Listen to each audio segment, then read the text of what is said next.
Howdy, everyone. This is David Sanchez, and this is episode number 26 of the Riffs or Die podcast for February 2, 2021. How's it going, everybody? You doing all right over there? I certainly hope you is. I hope you was. I hope you am. I hope you will. Well, on this episode, we've got a special one. This is a swapcast, as they say. I swapped podcasts with my buddy, John Munnier. John Munnier is a bassist. He's a respiratory therapist, audio engineer, DDP Yoga instructor, falconer, and he's the host of the Too Many Strings podcast. The Too Many Strings podcast is the one that I'm doing the swapcast with here. You'll find out in this talk why his podcast is called that. And in this podcast, you'll probably notice that I seem to gloss over his mention of doing some work and being mobile on the road. Now, I talked to John after we did this podcast and kind of apologized for that. It may have seemed like I was disinterested or something, which is completely not the case. I just know that I value my own privacy and I value the privacy of other people. And, you know, I'm not one to pry or try to get into other people's business. Case in point, if you listen to this podcast and you've heard me read emails from people, I don't say who the email is from because I believe people deserve some sort of anonymity and privacy.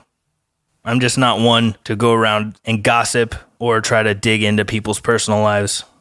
I've got enough stuff going on in my own life. I don't need to dig into other people's dirty laundry. So I wasn't sure if it was kosher to start grilling him about his work and stuff when he was mentioning he's mobile and on the road. I didn't want to be like, hey, man, tell me all about your work. I didn't know if that was cool. So I talked to him afterwards. He said it was totally cool, would have been fine. So what he does for work is very interesting, and I'll have to definitely have him on the podcast again to chit-chat because we got to talking during that phone call after recording this podcast. And there was a good 20, 30 minutes that I wish we would have recorded to slap on to this thing. We had a good chat about current things going on in the world, but, his work as a respiratory therapist is ultra relevant to what's going on with this pandemic and stuff. And he had some very interesting insight into what's going on right now. And it's information that I think is definitely worth sharing. So I'd like to get him on here again, maybe sometime next month. So we can talk about that. We can talk about his DDP, that'd be Diamond Dallas Page, yoga instruction. But that stuff aside, in this episode, we dove into stringed furniture, aka basses and guitars. And we also talked about podcasting and one of his other hobbies, falconry, where you basically train a bird to help you hunt. I learned a lot of stuff during this talk, and in listening back to it, made me realize, I need to be a little more patient and be a better listener. So I apologize if I'm stepping on some toes here in this interview. I definitely will get better at that. But, sometimes it's hard to have a conversation like this where you have 5,000 miles in between the other person and myself, and we have no visual cues to go off of each other. It's only listening on the phone call. So John and I both talked about it. And next time we do it, we'll definitely do it over FaceTime or Zoom or Instagram video or something like that, just to make the conversation feel a little bit more in person.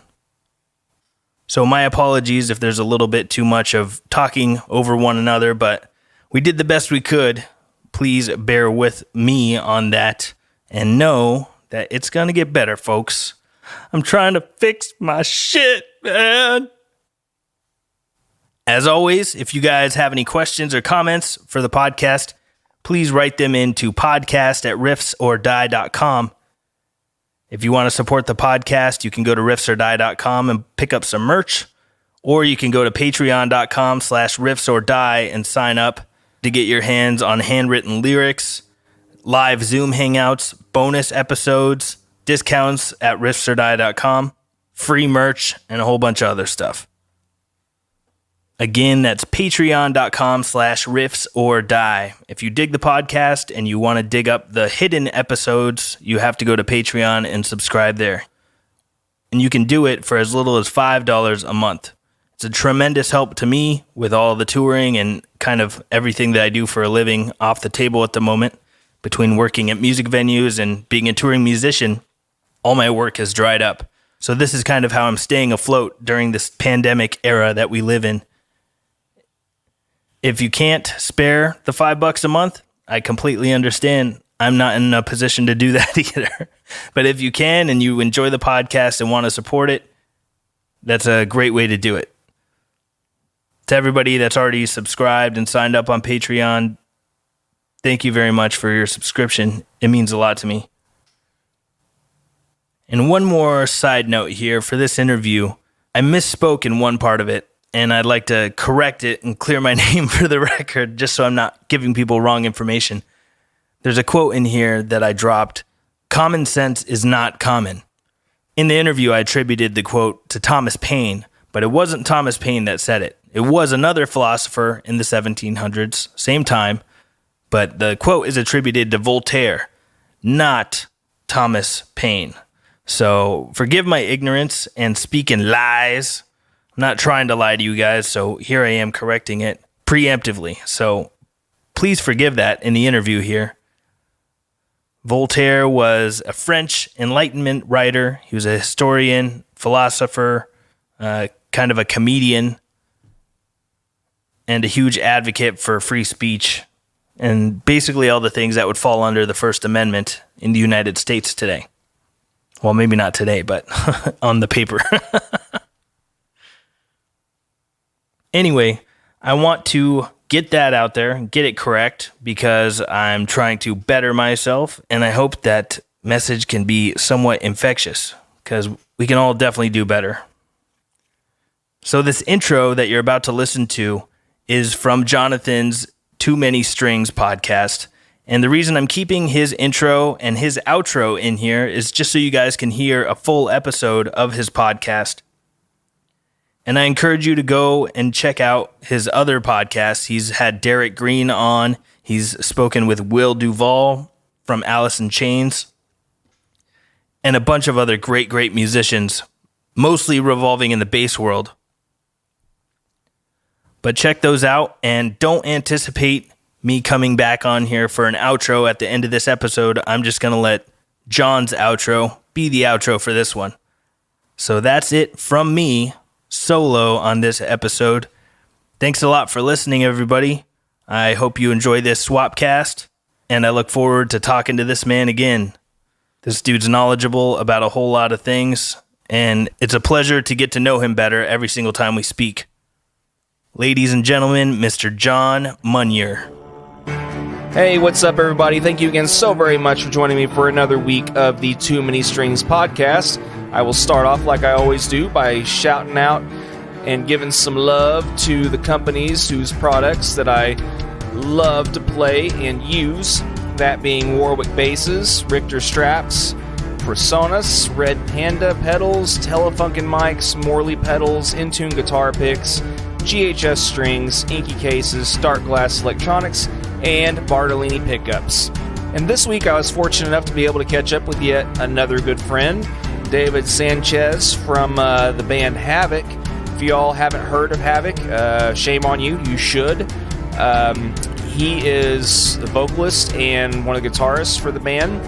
He, I met him 6, 7, 8 or so years ago at an NAMM show, and we've always kind of bumped into each other, caught up from time to time, hung out occasionally, pretty much ever since then. Each time we get a chance to catch up, and each time I've gotten a chance to see one of their shows, it's always been a good time catching up and hanging out. So he's a funny dude.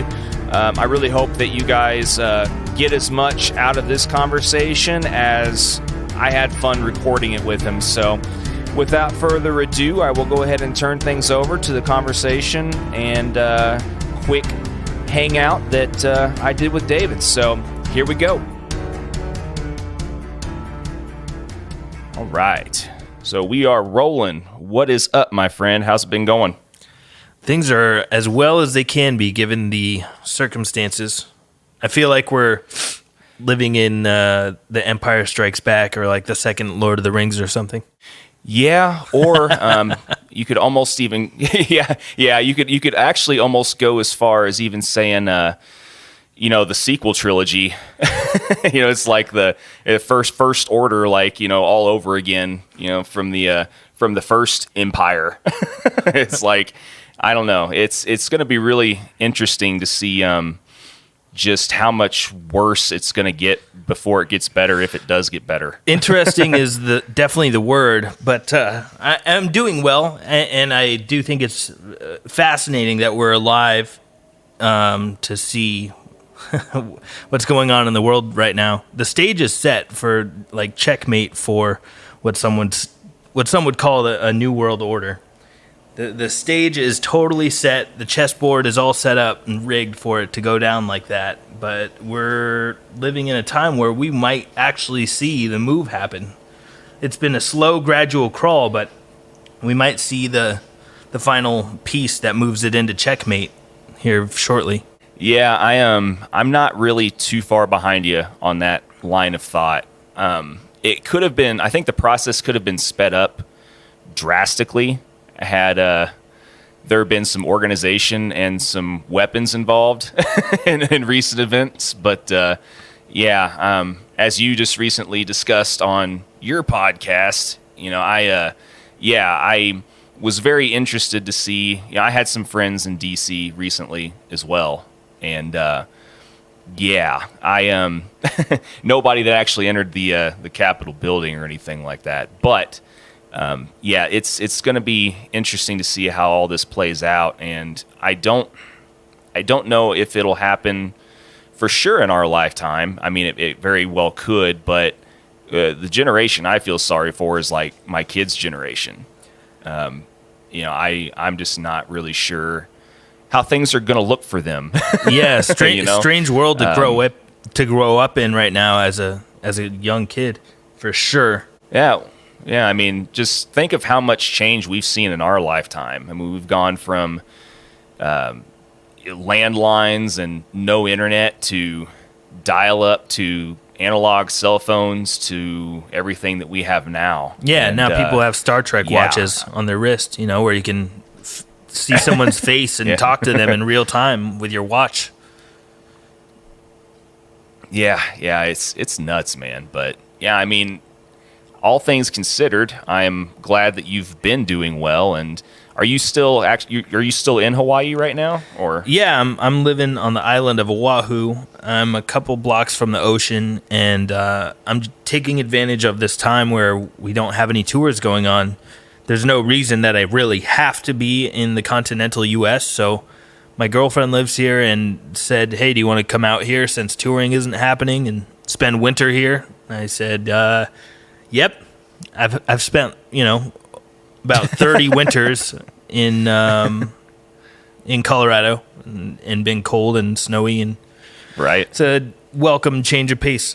I don't know if I'll ever get the opportunity to do something like this again, so of course I'm going to take it. Well, sure. Yeah, I mean, if you don't have any other strings attached to to life right now that is going to hold you to the ice planet of Hoth for for a winter, then why the hell would you? That's kind of exactly. a no-brainer. Yeah, I work. Obviously, I tour and playing with Havoc, and that's all gone. And also, I work at music venues doing sound, and obviously, those are all closed right now too. So there's not really anything that I have to be in Colorado for at the moment. So I'm out here and trying to learn how to surf.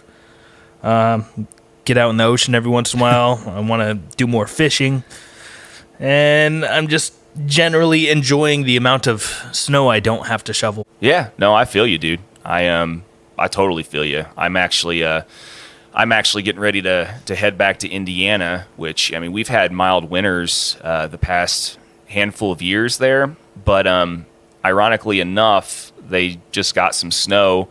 So I'm going to be leaving snow to go back to snow. It's not quite as much, but Yeah, I mean, I'm not gonna lie. I'm a little envious of being able to soak in all the wholesome goodness that I'm sure Hawaii is. But yeah, I actually just finished my yeah. I mean, I just finished my last shift in Wyoming here last night, and I'm actually going to be heading to Denver here in just a little bit. I'm going to swing through and say hey to Nick and stuff, and then oh, awesome. I think on Friday, I'm going to meet up with some other falconer friends of mine, and I might go on a hunt with them.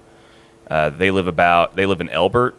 Do you know where Elbert is? It's yes. about like an hour from Denver. Yeah. Yeah. They live around there, and yeah, so I'm going to go hawking with them probably for a little bit, and then on Saturday finish heading home the rest of the way after that. So yeah, it's been interesting. Like I've told a bunch of my other friends, it's been kind of interesting living the long-term touring life for the last like 7 months ish or whatever.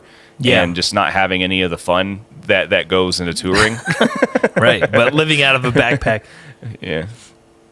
Yeah, pretty much. Yeah, a couple suitcases, backpack. I did have my basses with me, and of course my recording gear and stuff, so I can still do these podcasts and other little projects here and there. But yeah, so I mean, how much longer are you going to be in Hawaii then?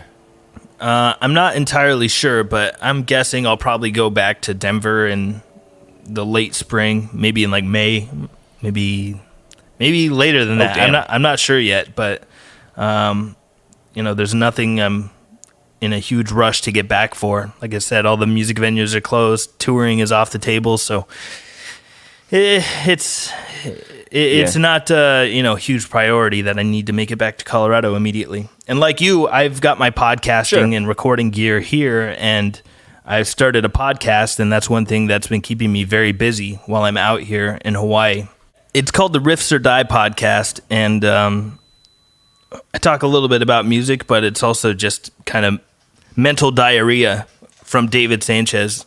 And I just speak about whatever's on my mind, and occasionally I have guests on, but most of the time it's me talking to myself like a crazy person. But for fans of Havoc and people that dig our lyrics and music and stuff, might be into it. You can find it real easy on Spotify, YouTube, all the places you would listen to a podcast. People just need to look up Riffs or Die. Yeah, man. It's I've been listening since it started up. Any friends of mine that I've seen that have started that kind of thing up, or Twitch streams, or I try and tune in. And I don't know about you, but it's the only thing that's helped fill some major voids.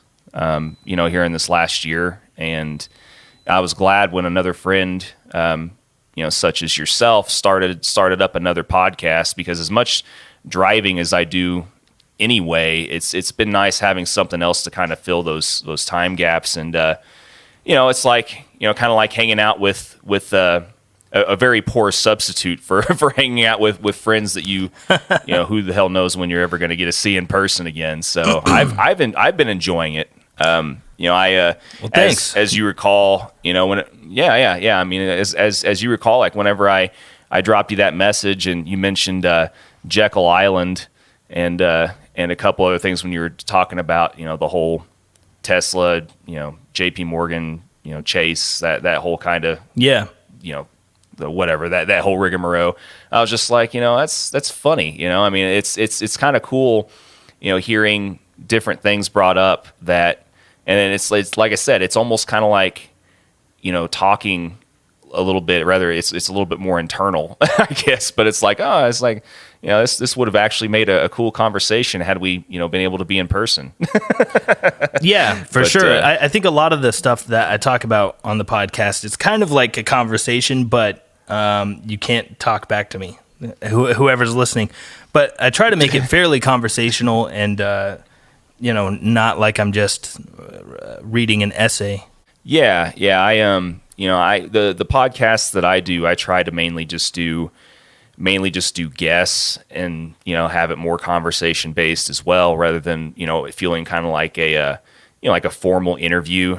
I don't really get that vibe. It's just not the way I prefer to do stuff.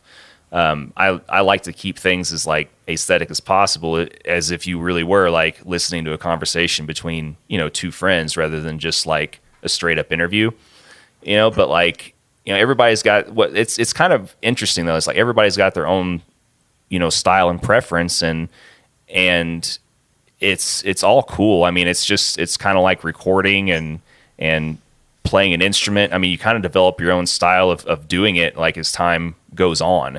For sure. Have you noticed that also? Yeah, absolutely. And I do like doing the episodes where I have a guest on.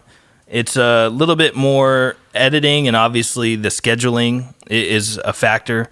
And a big reason that I do a lot of them by myself is I wanted to know for sure that I could do it myself, so I wouldn't have to always rely on having a guest every time. I wanted to see like if I could do it solo, that way just I can do it when I have the time, and I don't have a strict schedule to abide by. But I do really enjoy doing the ones where I'm talking with someone else. But I guess part of it was just when I'm doing, when I'm writing music, or if I'm mixing or mastering another artist's stuff in my studio, I'm kind of just like in solitude and working on my own schedule. And I really like that. I have a big, special place in my in my heart for solitude. I think it's a special thing. And I wanted to make sure that I could do it by myself. Just that way, once I do start having guests on more regularly, I didn't want it to be weird if all of a sudden there's an episode and it's just me talking to myself. And it was a big learning experience, and it still is. I'm still learning, but it's fairly challenging at times to just talk to yourself and keep it interesting and have something to say. I really admire like Bill Burr and guys like that can just roll by themselves. Dan Carlin. There's a few podcasters that are just doing it solo, and they can just gab and gab and gab and keep your attention. I think that's really, really interesting, and I wanted to test myself and see if I could do that. And I'm finding out that I can do it, so it's good. Just because, every once in a while I'll have more guests eventually, and every once in a while it'll be a podcast with just me solo, and I don't want people to be like horrified, like what the fuck is he doing? Yeah, I feel you, dude. I have thought about doing an occasional, I don't know, just like an experimental, type episode like that. But what I found is I really just, I stumble on myself a lot. If I try and just talk and there's nobody else there, and I'm just kind of, well, quote unquote riffing, like Bill Burr and those guys do with their, podcasts. And if there's not somebody else there, I don't know. I guess it's still kind of a crutch for me personally. It's hard. I learned it's very, it's not as easy as it seems to sit there and talk to yourself into a microphone for an hour. No, it's, I'm sure that if I started committing to it, that I would probably be like yourself, and that I know like it would probably end up being actually pretty therapeutic for me if I did it that way, and got comfortable doing it that way. But right now it's like, I don't know, like I feel like half the time I've kind of already on the line, that fine line edge of insanity as it is, and if I start like talking to myself, I'm afraid it's just going to become like this like major habit or some shit. It's like it's going to take over, which wouldn't necessarily be like a bad thing. yeah, but I know it's whenever you start having the conversation with yourself is whenever you need to start to worry. But I do it on a weekly basis. I know. I mean, and you know what? It's entertaining, and I enjoy it. So I hope you continue to do it. And I mean, I do like a lot of the topics that you cover. I like the the think tank, the thought machine aspect of it. It's really cool that you are willing to talk about a lot of things that, on the surface, a lot of people would initially probably, just not want to listen to. But, if you actually start to listen to somebody talk about things that you normally even wouldn't find interesting, which, I find all the Tesla stuff, and I find a lot of the things that we aren't taught very readily anymore in school, about history and the way things have evolved. I find all that stuff incredibly interesting personally. Yeah, me too. What I'm hoping is, what I'm hoping though is more people will catch on to those kind of topics and want to actually listen to people who have actually done some homework on it, and actually taken some time to, familiarize themselves enough to where they can actually, talk about the stuff and spew the stuff out, like you do, and it, makes sense, like rational sense, like it's just, like, I really think that we need that more in our time right now, is our society in general. Yeah, for sure. But yeah, unfortunately, critical thinking doesn't seem to be taught in schools. Who knows if it ever even was when I was in school, but it seems like common sense is not common, unfortunately. Thomas Paine said that back in the 1700s, and sadly it's still true in this era where we appear on the surface to be so enlightened by all of our technology and the things that we have and take for granted. But I think the technology evolves faster than we do as a species. But when I'm talking to myself on those podcasts, I really do enjoy the parts where I get to read questions from people that write in, because that is the part that makes it more conversational, and I can actually shoot from the hip even more so than I already do in the podcast, and hopefully answer people's questions and have them interact with the show more. That stuff is really fun for me to do. So even though I'm recording it all by myself, it is somewhat interactive and conversational just because there's people that are writing in and I get to respond to those questions.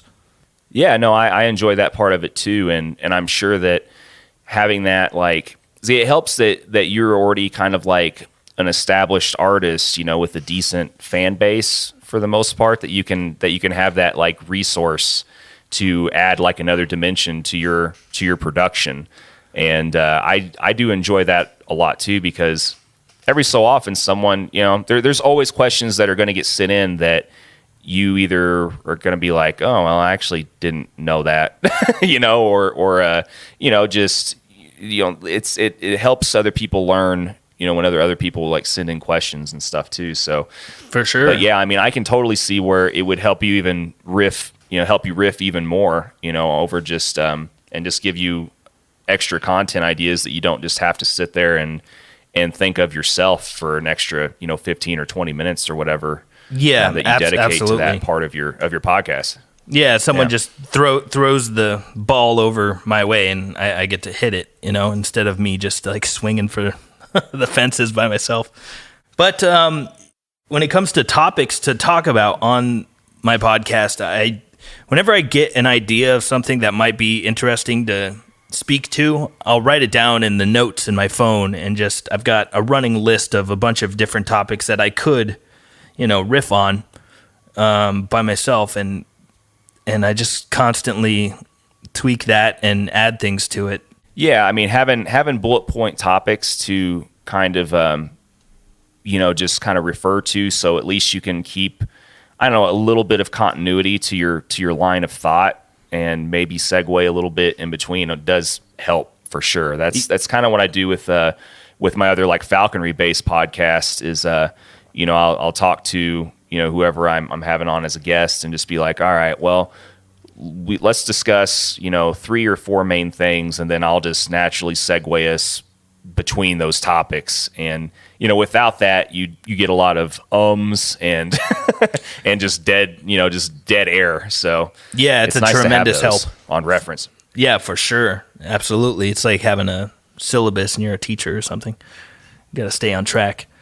Yeah, You do the falconing stuff. And yeah, I think that shit is so fascinating. You said you were going to be going for a hunt with some birds, right? In Elbert, in Colorado?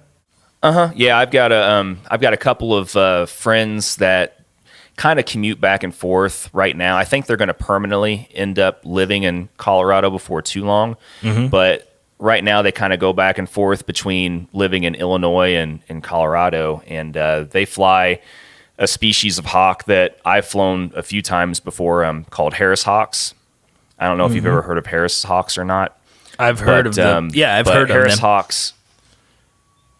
Maybe from you, cool. Honestly. Yeah, so...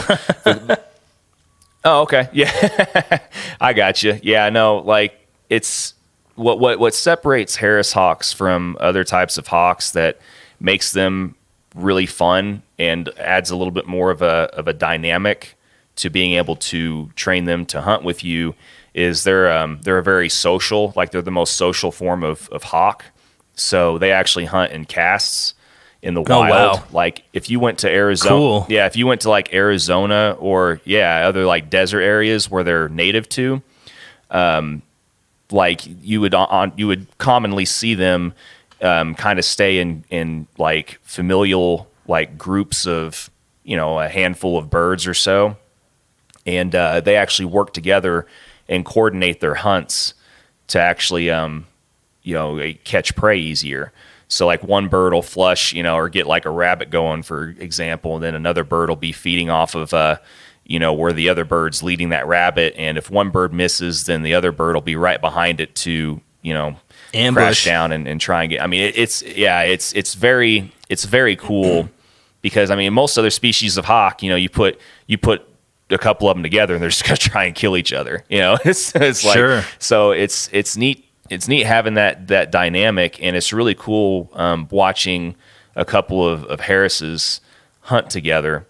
And when it goes right, anyway, if one's a little off or being kind of lazy and just kind of waiting for the other one to do the work, which happens sometimes, getting them out of those habits and getting them both like really focused on hunting can be a challenge initially at times with it. But yeah, it's really neat to be able to take any bird of prey, whether it be from the wild or captive bred or whatever, and just going out and training it to be a hunting partner and getting it to accept you to do what it normally does anyway in the wild. But yeah, I mean, there's also a lot of downsides to it. I actually had a smaller falcon recently called a Merlin.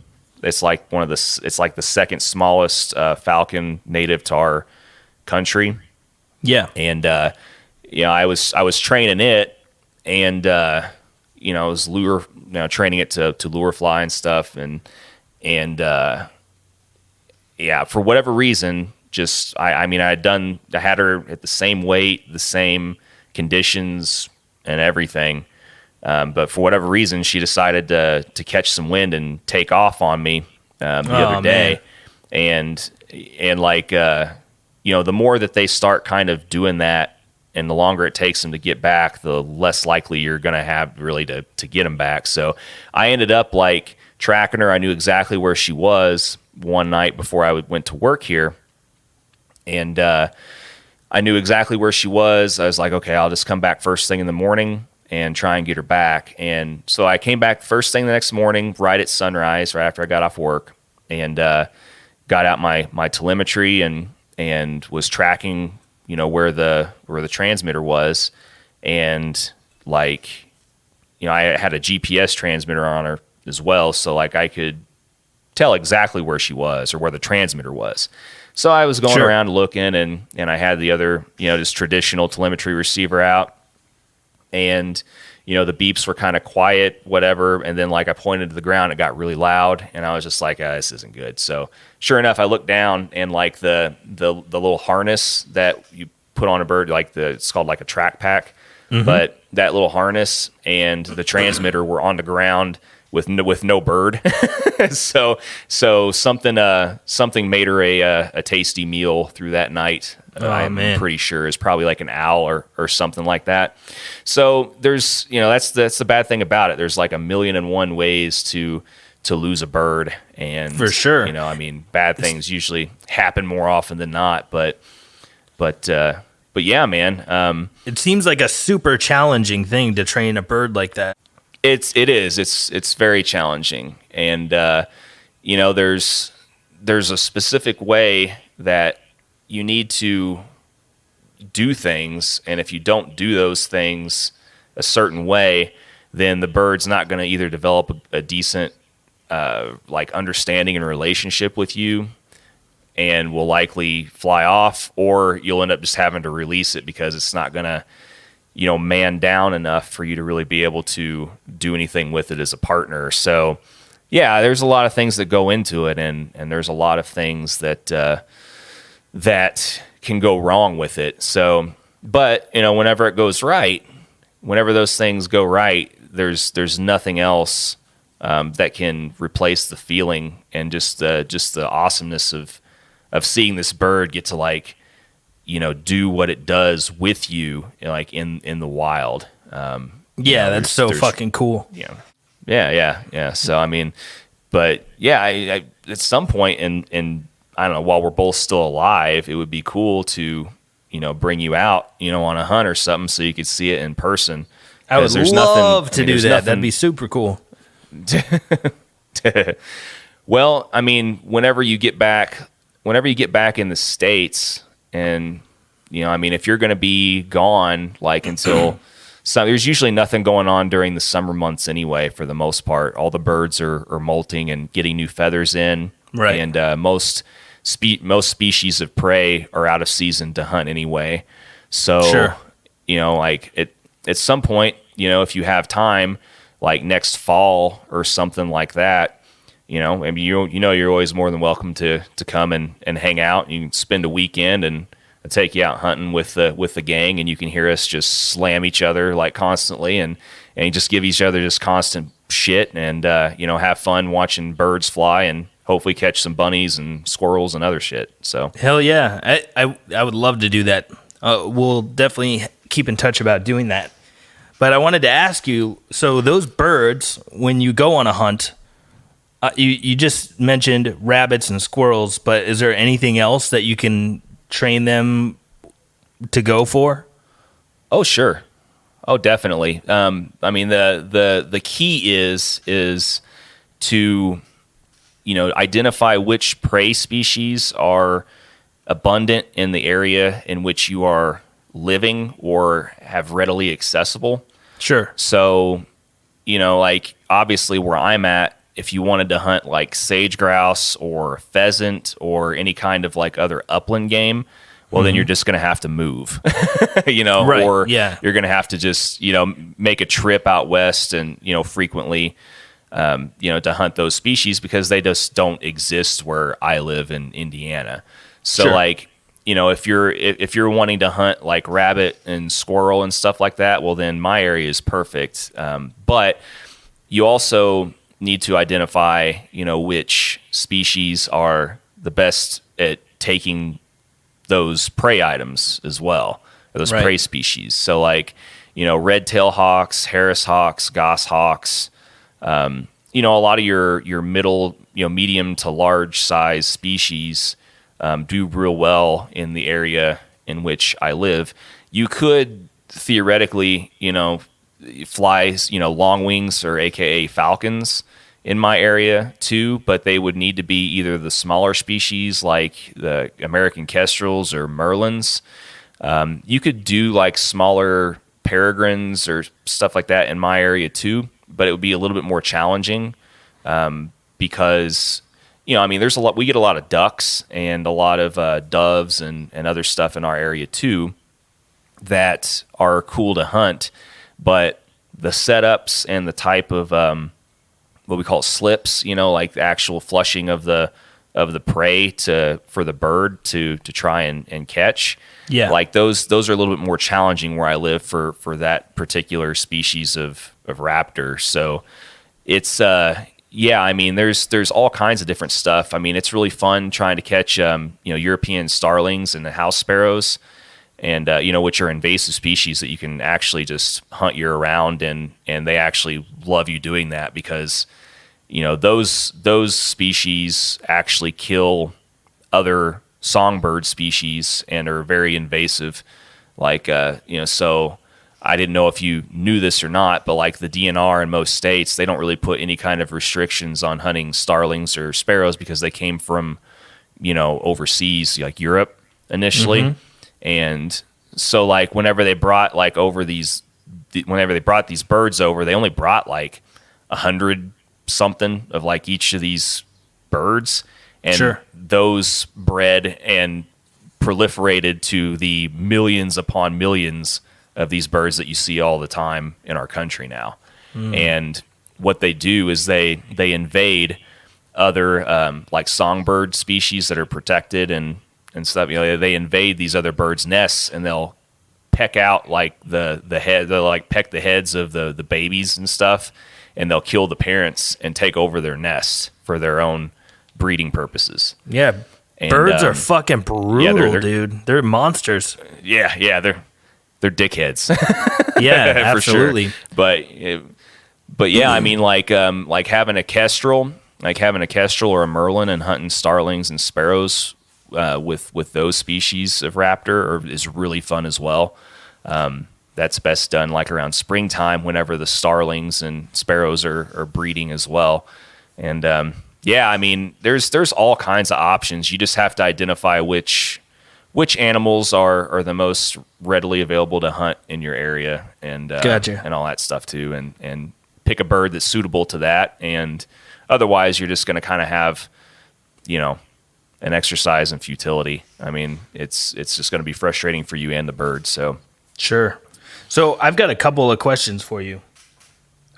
Number one is going to seem extremely elementary, and forgive my ignorance, but what's the difference between, I'm sure I could look this up, but I want to get it from you.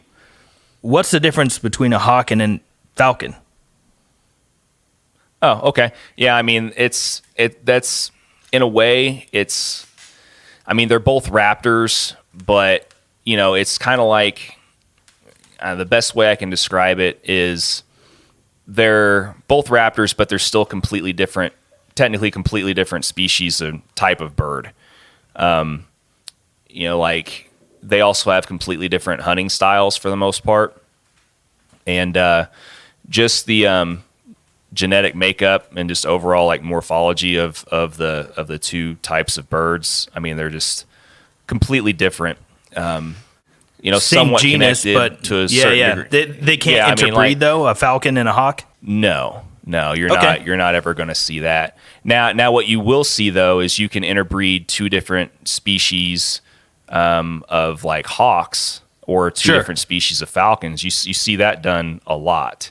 Right. But I mean, just in long and short of it is they're different. I mean, they're kind of two completely different things, even though they're both raptors, Is there one big characteristic that one or the other has that can make it very easily identifiable? If you see a big bird flying overhead, is there a quick way that you can tell whether it's a falcon or a hawk? Sure. Yeah. Actually, like the way their wings are shaped and the way their sears or their like for layman's terms, I guess you say their beaks or whatever. Yeah. So like a falcon's head is like, and the sear is shaped differently than a hawk's. So like a falcon's beak or sear is shaped in a way it's like shorter and more curved. And the way that it's shaped is the reason why it's shaped like that is because evolution has made them basically like neck breakers. Like, so the falcon has a shorter, more curved. Yeah, more curved beak, kind of like a hook, like more hooked. Okay, got sear. it.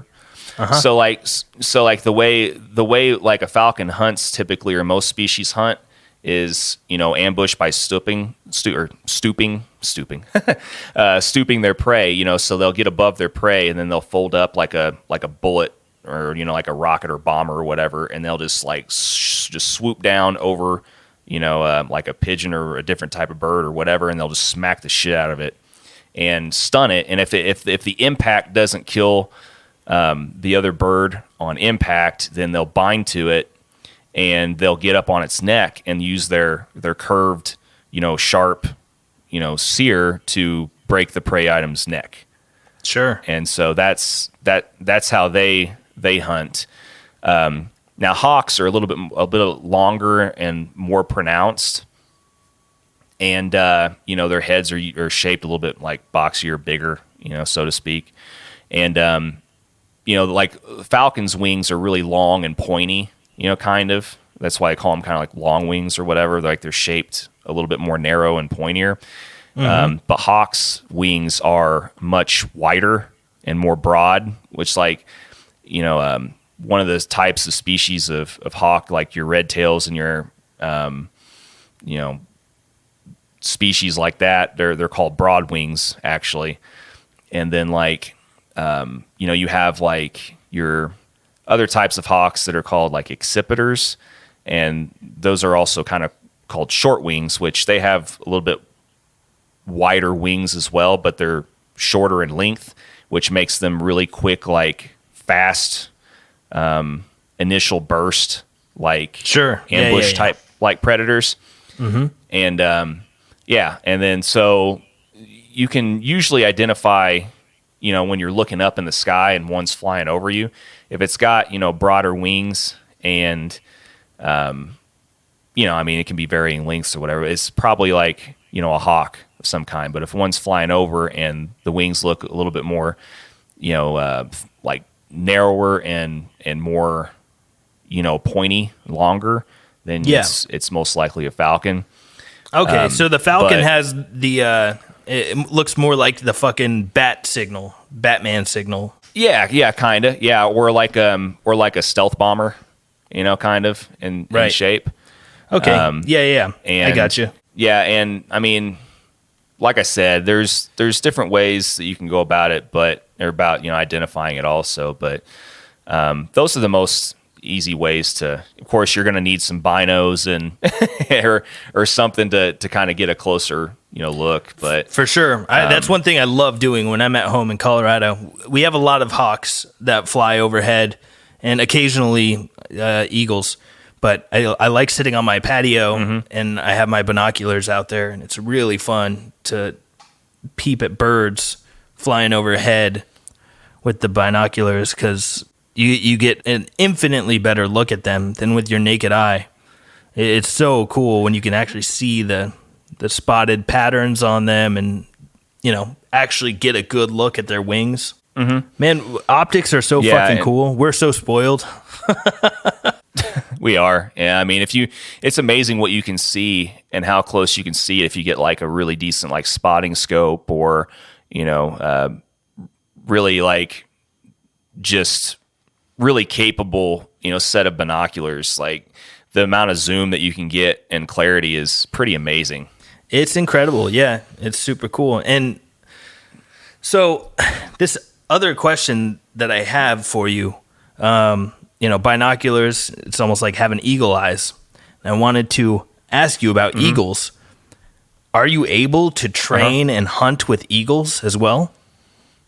Can you do it with other big birds like vultures, eagles, things like that? Not really so much vultures and stuff, because they're not really hunters. They're like carrion birds. Sure, yeah, instinctually, so, it's not in their nature. I totally get that. But eagles, oh yeah, for sure. Yeah, there's gosh, I don't know the exact number, but there are like a handful of semi well-known eagle hunters in our country right now. I know a couple of them. They primarily hunt with golden eagles. Sure. I don't know how familiar you are with golden eagles, but they're the most. It's kind of a tricky question, because the way the regs have changed over the years in falconry, you used to be able to get them a lot more readily, but because of some things that happened in the past, the ability to take golden eagles for falconry there's a lot more hoops to jump through now, and you kind of have to go the route of getting like a depredation permit to get one these days. because they're just a lot more strict and finicky on eagle take right now. Sure. Yeah, golden eagles are fucking enormous too. Yeah. I mean, I've held one before. It literally after about 5 minutes, I felt like my arm was going to fall off. Yeah, dude, that's a heavy big bird. birds. I mean, go ahead. Can you train those things to hunt bigger things totally. like deer and things like that? You can, but the most practical species to really hunt with an eagle are jackrabbits. Okay. It seems like, in a lot of ways, like they're more tailored to hunt jackrabbits because I don't know, like there's just certain prey species that I don't know, you know how it is, like with nature, like predators are just, I don't know, it's like one's almost made for the other. Sure. Yeah. Jackrabbits kind of fall into that category for eagles. Now, if you're flying them in Europe and you're like hunting, some of the smaller deer species like roe deer and stuff like that, that's more practical than say, a traditional like white-tailed deer or, Yeah, it'd have to be a super tiny baby. Yeah, I mean, there have been, I know there have been circumstances where full-grown deer and coyotes and stuff like that have been caught, with them, barring extenuating circumstances, which, fortunately and unfortunately I have encountered personally. It's really hard to take, something like a coyote or something like that. Sure. With a much smaller bird, it's not going to usually end very well. Hunt those things with goldens, but number one, they're a lot more hard to find like continuous like slips on, like it's a lot harder to figure out, like, get a steady dose of hunting coyotes as opposed to jackrabbits, for instance. Sure. Yeah. And so that's another factor as well. But yeah, I mean, like, the Mongolians, they still hunt, fox and, stuff like that with their goldens. Yeah, and, man. Other so places crazy. in Europe, they hunt like, they hunt smaller deer and stuff and in other parts of Europe with goldens.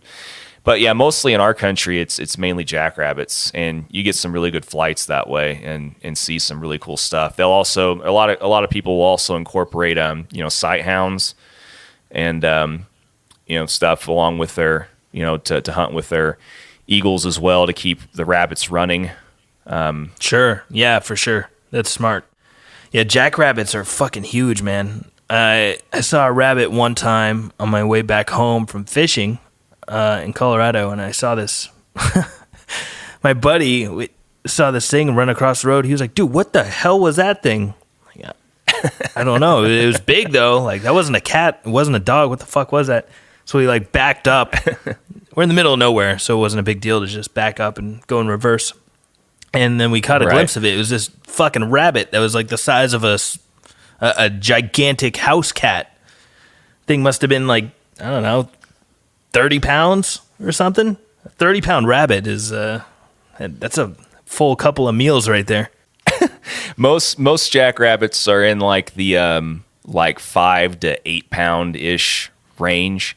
If you saw a 30-pound jackrabbit, then you saw like you probably it was the biggest rabbit I've ever seen in my entire life. Yeah, it was like it was like the size of a manhole cover. It was fucking enormous. And we saw a pack of coyotes. Not like 2 minutes later, we're like, oh, okay, that rabbit's definitely gonna get got tonight.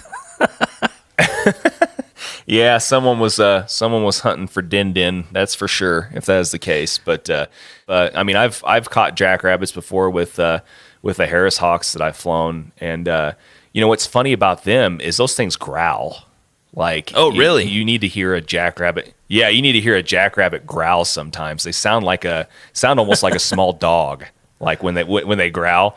Because like it's funny, like, jackrabbits. I mean, jackrabbits and cottontails and other rabbits, I mean, their main form of defense is just outmaneuvering. And it's funny because those legs are long, in the back. Oh, dude, they are so fast, and they know, like, they're so smart too. Like, all prey species eventually just end up getting real smart, and the predators that don't get smarter in the way they hunt, well, they're the ones that usually end up dying. But yeah, I mean, like, these jackrabbits and these rabbits are smart enough. Like, they also know they learn, like, like, to incorporate the wind and other factors, and just different cover and stuff. But, like, they start to learn, like, if you're hunting a jackrabbit, then ideally you want it to, like, eventually turn downwind, because it gives the bird a speed advantage, going with the wind whenever it's trying to catch the rabbit. But they're so smart, most of them will turn into the wind, so they'll easily be able to outrun the bird, because it's having to struggle and fight against, like, the wind speed and stuff too. Sure. It's really fascinating, like, seeing how these animals evolve to learn how to survive. But yeah, like, it's funny, like, when a bird ends up getting on, like, a rabbit to try, or a jackrabbit to try and catch it or whatever, I think we'll turn around and start growling at it and shit. It does. It sounds like a small damn dog just trying to, intimidate something. It's really kind of funny to listen to, but yeah, I mean, it's interesting for sure, like, seeing the dynamics and those flights. Yeah, it's completely, I'm fascinated by it. I think it's so crazy that you can take a wild animal that's, basically a fucking flying monster, a flying reptile, and train it to do your bidding. But when it catches something, does the bird kill it, or do you have to go up and kill it, or how does it go after it's taken down?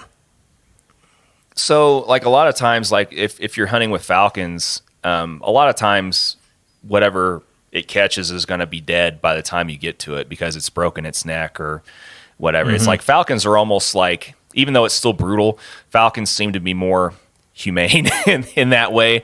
Like, and it makes sense. They have to, I mean, especially if they're catching something from the air, like, they need to kill whatever they're killing quickly and get out of sight to avoid other, birds trying to steal their food or other predators and stuff. Like, hawks are different. Like, in the wild, they'll catch something and, they'll just, like, eat it to death. I mean, and eat it alive, right? Yeah, and then eventually the animal just dies of shock or whatever. I mean, it's brutal, God. That's how most life ends on this planet. We're so lucky to be out of the food chain. Oh, for sure. Yeah, I mean, I could only imagine being reincarnated as, like, a rabbit or some shit. Like, oh my God, there would be some higher power would just have to hate you, really hate you. But you would fuck a lot, and then you would die a very painful death. Pretty much. It's the quote unquote the Lion King circle of life. That's for sure. Yeah, but no, like, if you're hunting with hawks and stuff, like, and it catches a rabbit, then the most humane thing to do, and something that is taught and very encouraged, and it's frowned upon if you don't, for sure. Like, you're just kind of being an asshole if you let the thing suffer. So you go up and you dispatch the rabbit or whatever it's caught as quickly as possible, and put it out of its misery, and then you let your bird feed up on it, maybe, or the next question usually that spawns from that is, well, how do you get it off of it? And sure. There's a technique to go about doing that too. I mean, if you want the bird to get positive reinforcement, you can let it feed up on the rabbit or whatever for a bit, or you can train it to, say, okay, I'm catching this rabbit, but it's so I can get this other food that I'm used to getting, as a reward. So you'll toss maybe, like, a day-old chick or whatever, you're, like, a little bit of quail or whatever it is you're feeding your bird on the reg, and you just basically, you cover up whatever it's caught, rabbit, squirrel, whatever, and then you, like, toss, a day-old chick or a food item, like, off to the side, and, like, whenever you cover up, as funny as it sounds and as smart as these things are at hunting, they're really not that bright. So like, if you cover up the rabbit or whatever that it's on, it's like it's out of sight, out of mind. And if you toss another food item to the side, it'll come off, the rabbit or whatever you caught and go eat that item. And then you hurry up and put the rabbit or whatever it caught in your game bag. And then you let it finish eating, whatever you tossed it. And then you pick it up and, you either go home or keep hunting or, it's like a dinosaur. Yeah. It's very, very single-minded. Being prey has to be, especially prey for a bird, has to be the most terrifying shit ever. You're hanging out all day trying to find food and trying to not get eaten, and the whole time you have to worry about this thing that flies and just storms overhead from the sky to come and snatch you up and eat you alive. That's fucking horrifying. Well, and what's even more horrifying is to think that there were actually things on this planet that could easily do that to us. Oh yeah. Yeah, we're so lucky to be out of the food chain, so to speak. The thing that's great about a bird is its renewable resource. You can grow or find more birds, but like if you run out of bullets, that's it, Yeah. I mean, you still have to take the time, effort, and energy to train it, which takes anywhere from a couple weeks to a month on average. That's it, though? Only a month? Yeah, I mean, on average. Wow, that's way faster than I would have thought. Yeah, I mean, some birds, if you find a hidden gem or one of the the lower percentile type of rare birds that just seems to be a perfect fit for falconry, then it could even take less time. I mean, there's guys that I know that have like a week to 9 to hell, even like a 14-day rule. I mean, there's a lot of guys. This is like, if I don't have my bird out and hunting within like 9-10 days, something like that, then I just go get a different one. Wow, that's way faster than I would have imagined. Because I mean, I've had dogs and stuff, and dogs take way longer to train than that. Oh yeah. Oh shit. Yeah. I mean, like, honestly, it's like to train a hunting dog, it's going to take, it's going to take more time to train a hunting dog than it is a raptor. I mean, because sure. I mean, when you think about it, I mean, if you get a passage bird, if you trap a bird from the wild, I mean, the thing's already been hunting. It's already been killing, it already knows how to hunt. It just doesn't know that it has an added benefit of like having you there to help it hunt easier yet. I mean, that's all you're really doing is training a bird to accept you and to understand that, oh, dude, this dude's kicking up rabbits for me. This is freaking awesome, And right. Once it figures that out, then it's game on, But that's basically all you're doing. I mean, yeah, you're taking advantage of what it already just does naturally. You're not trying to, like with a dog, train it to do something that it normally wouldn't do if you didn't train it. Like with a hunting dog, some dog that's good at tracking things, like who knows if it would actually do that if you never encouraged its behavior to go in that direction. Whereas a hawk, yeah, I totally get it. You're just, taking advantage of nature. In not in a fucked up way. Right. Yeah. Because I mean, the thing is like, I mean, obviously you're going to do research with dogs and identify like bloodlines that are going to be more apt to naturally do what you want it to do. Right. Well, you can't really do that with a hawk like it's in the wild. You just have to trap one and see how it mans down, and then hope it works out for the best. But ideally, the great thing about it is, what a lot of people don't realize is like, 75-80%, on average of all birds, they die in their first year of life. So, I mean, if you train one to hunt and it goes well and, you release it back into the wild, which a lot of people do, then, you've added to the conservation effort. And if you have something unfortunate happen and it dies, well, there was a 75-80% chance that, it was going to die its first year anyway, and you're not really taking away from nature's like breeding stock by doing that. Yeah, for sure. But yeah, man, it's a lot of fun. It's also a lot of work, and can also be a lot of frustration and anguish, to say the least. But yeah, I I mean, imagine. I would love to have you out, and I always love to see the look on people's faces when they see it for the first time, like in person. Yeah, it's a fucking trip, dude. It's, You have a monster that's practically you have a monster on a leash, you know? It's amazing. Well, and that's the ironic thing too, is whenever you're hunting, man, that thing's not connected to nothing. If that thing wants to take off, it will. You know, there's nothing that says it's going to come back to you afterwards. And that's what's cool is, you know, when it's trusting every time you. it chooses to come back to you. Yeah, for sure. Yeah, every time it chooses to come back, it's like a win. You know.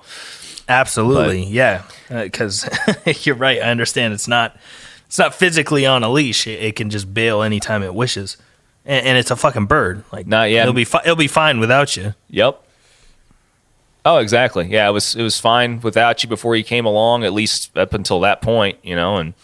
And yeah, I mean, the only time that thing's on a leash is whenever you're walking back to the truck. You know, after your hunt's done.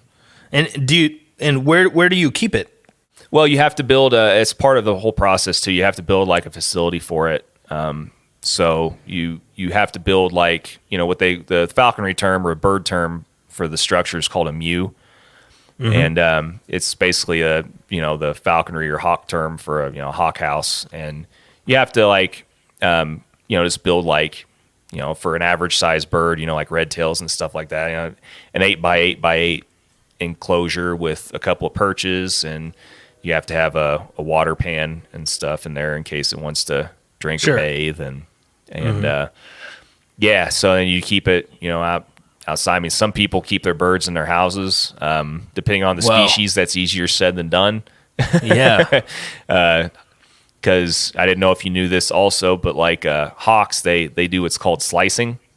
That's where they lift up their tail feathers and they just shoot out this bullet of crap and pee. Mm-hmm. So they shoot it. They shoot it like far. I mean, really far potentially. Yeah. And most falcons, the benefit to them is they mute. They like crap straight down. So like it's actually like most species anyway. Peregrines and some other species can still shoot it fairly decent amount of distance, but if you want to keep a falcon in the house, it's easier because they usually just crap straight down, and you can catch it in like a pan or something, you know, with some either cat litter or some, you know, equine pellets or something like that. But sure. But anyway, or if you're German on a clear plate that you're lying under. Yeah, just kidding, Germans. We but sort of, kind of not, you know.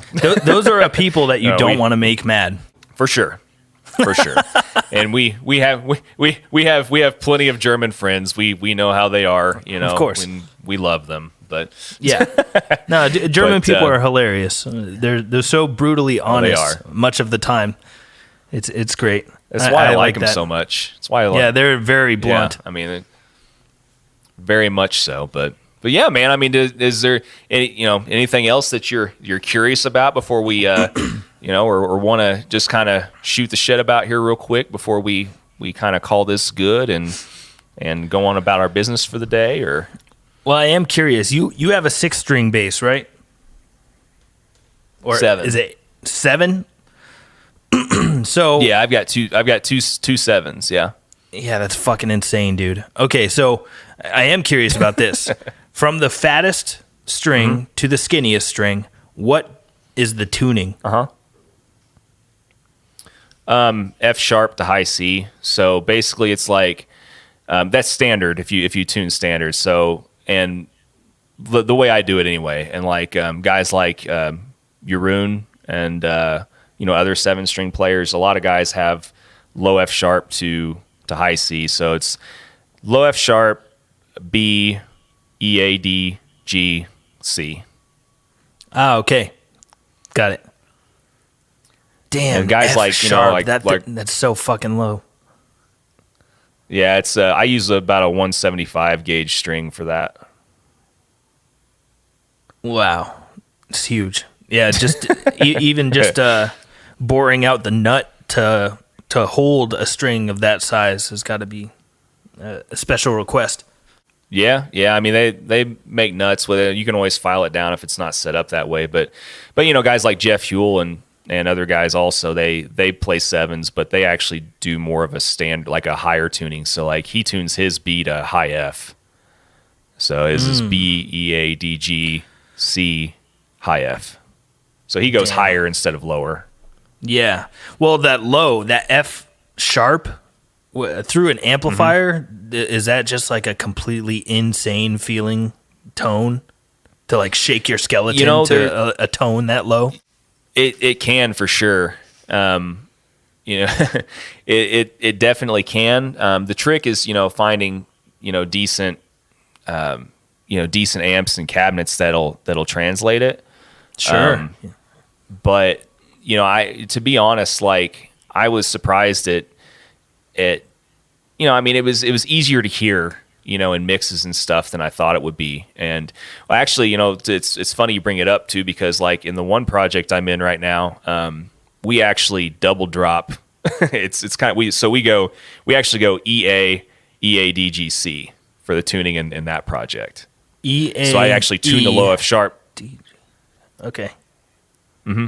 Yeah, so like we drop the E and the A strings. So like basically like the low F sharp I'll tune down to E, and the low B I'll tune down to A. So it like almost acts as like a double drop kind of scenario for like the standard E and A strings. Yeah, it's like you have a built-in octaver down there. Yeah, basically. That's kind of rad. And it's kind of interesting. Like I thought it would be harder to hear like the low F sharp or like tune down stuff. I mean, if you know how it is, man. I mean, you mix and do all that stuff too. You do audio engineering and all that kind of stuff too. So I mean, you know that you can carve out almost anything you want to a certain degree with EQ and make things present. I mean, I'm kind of like you. I like adding a lot of like 1K and stuff to bass to make it growlier and to stick out more in the mid range. Yeah, that's right around that boing, the boing sound. Mm-hmm. And with the lower tuned strings like that, you do need a lot of that to kind of bring out the the attack of those lower strings. And for sure, for sure. But yeah, man. Yeah, so that's how I tune my stuff, and is it flat wound on those humongous strings? Are they flat wound or round? No, they're round wounds, and I probably honestly should use flat wounds for my fretless, but I use rounds on that as well. Interesting, and it doesn't dig in and like fuck up the fretboard. Well, I mean, it does make marks for sure. But and over time you might have to do some light sanding to get those out if you really want. But I mean the only strings that I really noticed that happening are the two lowest ones.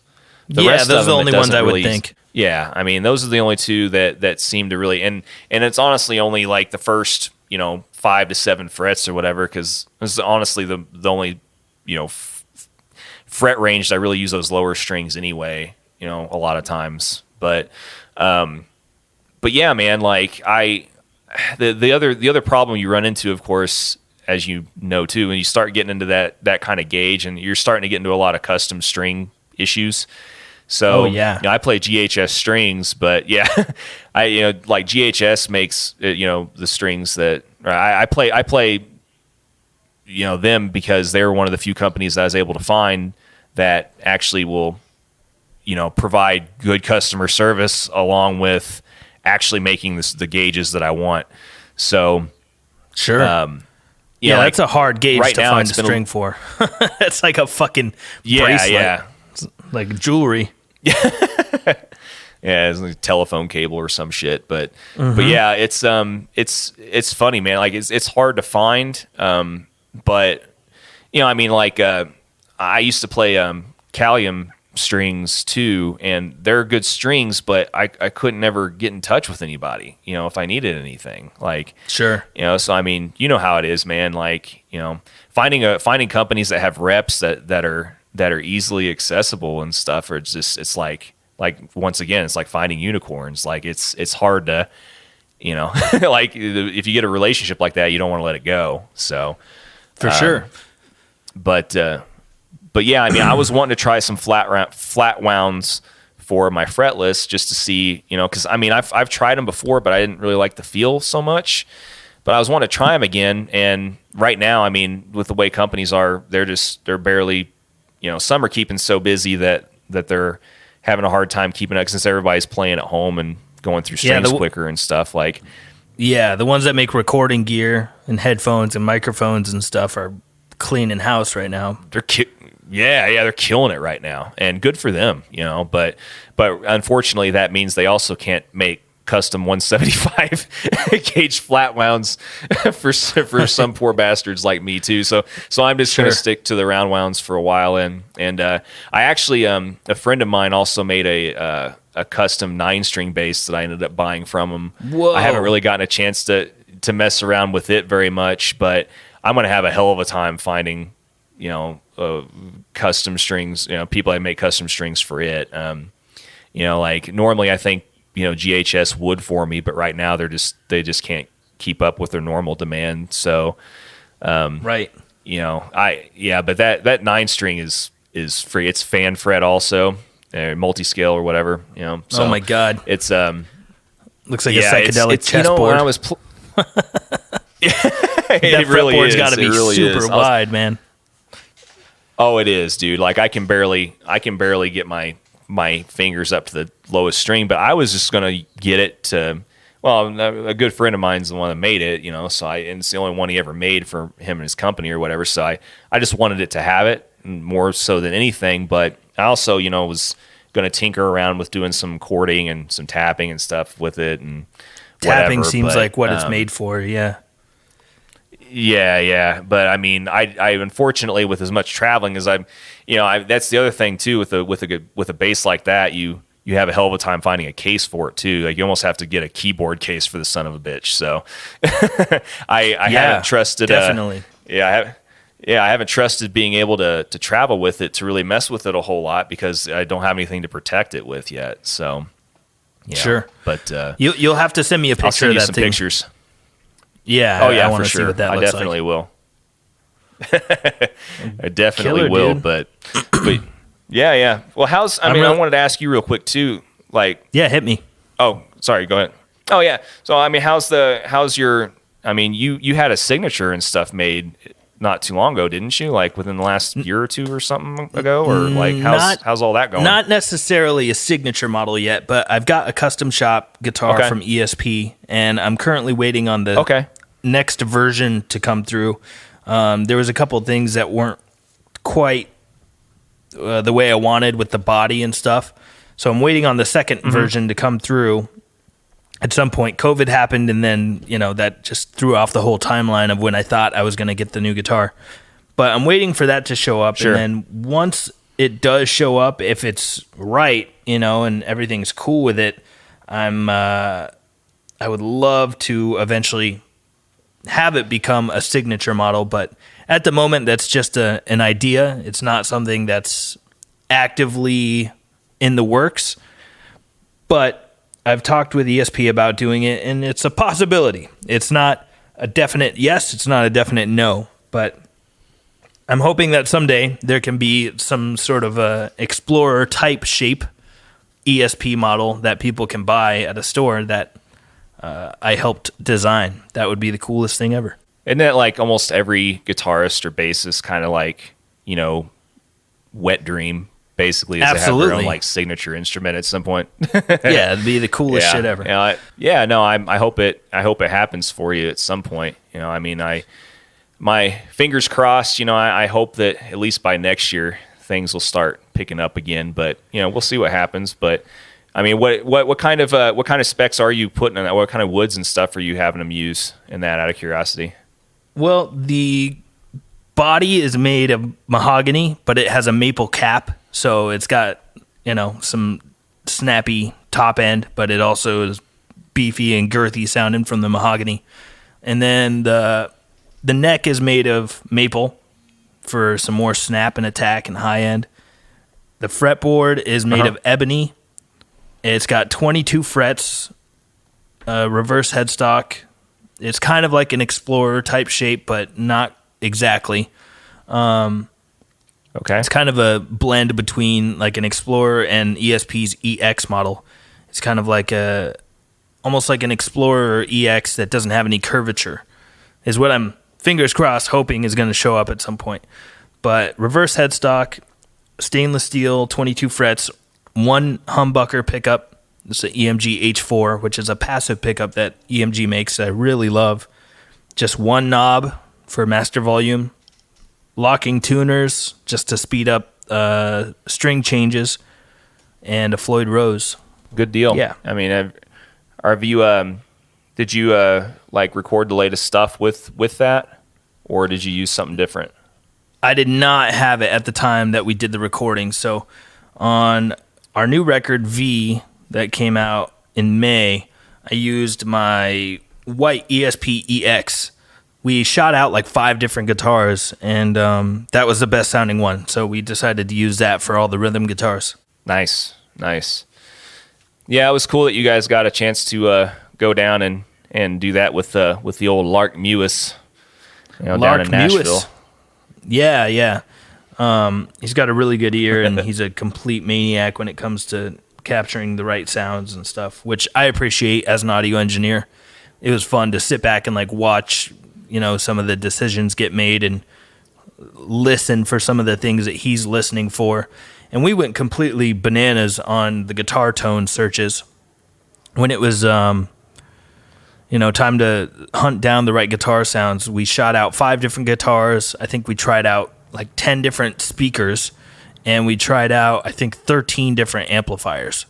We went crazy. And we even tried different microphones on it. So, like, it was a gigantic science experiment, but it was time well spent in my mind because I learned a lot. I actually know what a lot of different Celestion speakers sound like now, and I'm way familiar with what, over a dozen amplifiers sound like. It was a big project to hunt down the tone, but the tone quest was well worth it. Very cool. Yeah, I learned a lot from Mark as well. I mean, I actually got to know him because he came and actually recorded an EP for my old band, and was in my basement for about a week. It was like awesome. The last house we lived in, probably more like 10 years ago now almost. But yeah, Mark's a good dude. I like Mark a lot.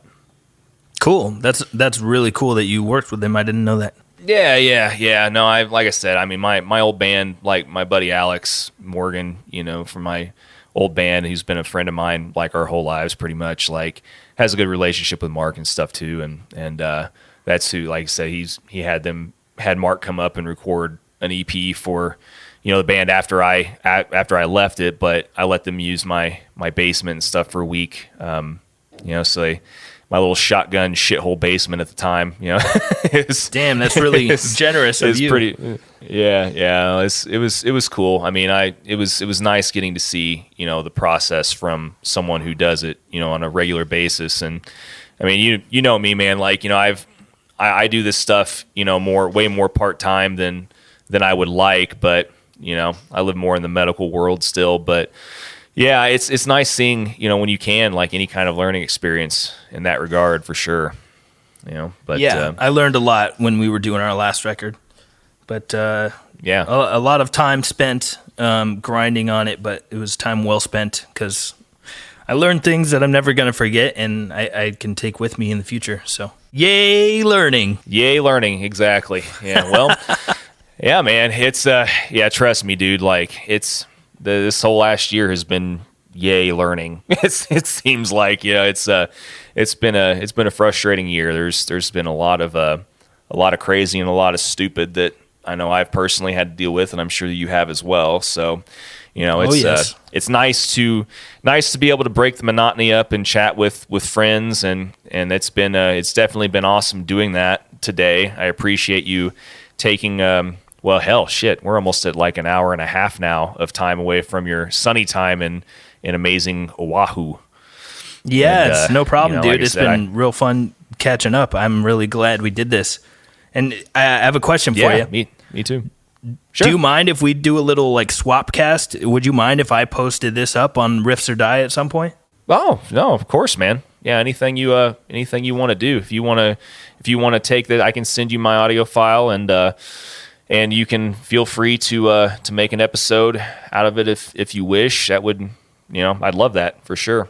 So sweet. Hell yeah. That would be great to do some cross-pollination. When do you imagine this thing's going to drop?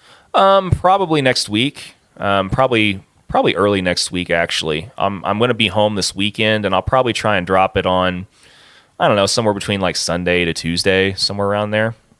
Cool. I've been trying to, I've been trying to do these like bi-weekly, just so I don't, I wanted to get like a good year out of all the people that I know. You know what I mean? Like I figured I could do that if I stuck to bi-weekly. If I start getting kind of like the testicular fortitude up to do what you've been doing and do some like solo episodes or something, then maybe I can start doing more like weekly. But honestly, with my schedule and doing all this traveling stuff and still doing like my falconry podcast too.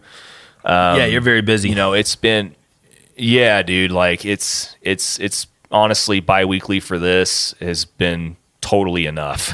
You know what I mean?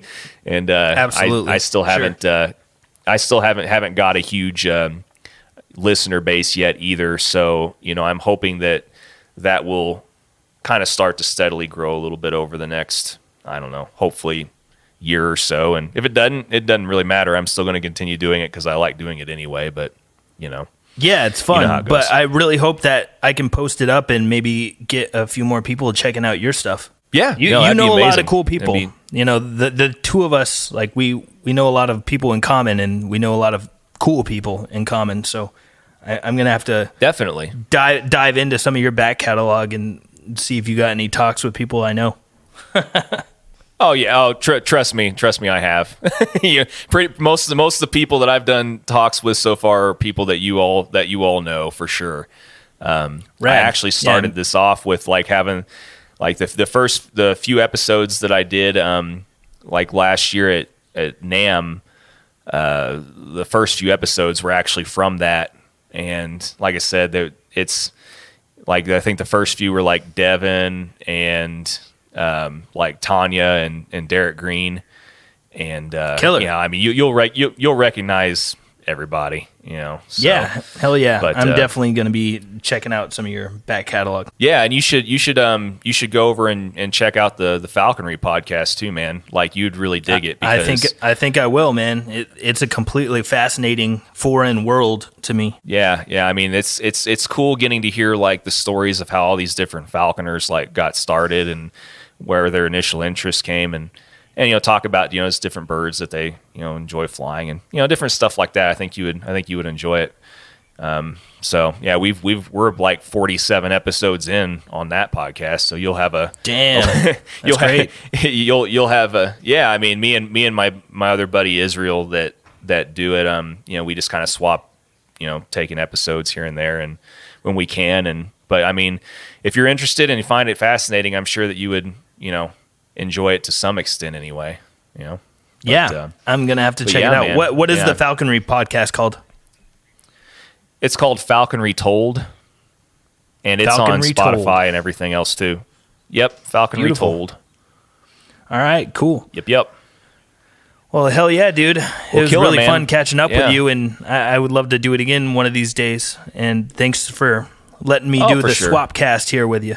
Oh yeah, man, it'll be awesome, dude. Like I said, I hope that your listener base might get something out of it or find some things interesting. Absolutely. Like I said, I don't have near the the overall I don't know, knowability. I guess you could say like I'm not anywhere near as well known as you are in most of these different worlds that we both live in, but like I said, hopefully at least some things that, your listener base that you've built, like I said, hopefully they find it interesting. And I mean, no worries, man. Like I said, I appreciate the time and I mean, anytime you want to do this, let me know. Hell yeah. Sounds good. Yeah. And you've interviewed some really interesting, famous people on yours. So I think people will definitely be interested to hear what you've discussed with some of those people.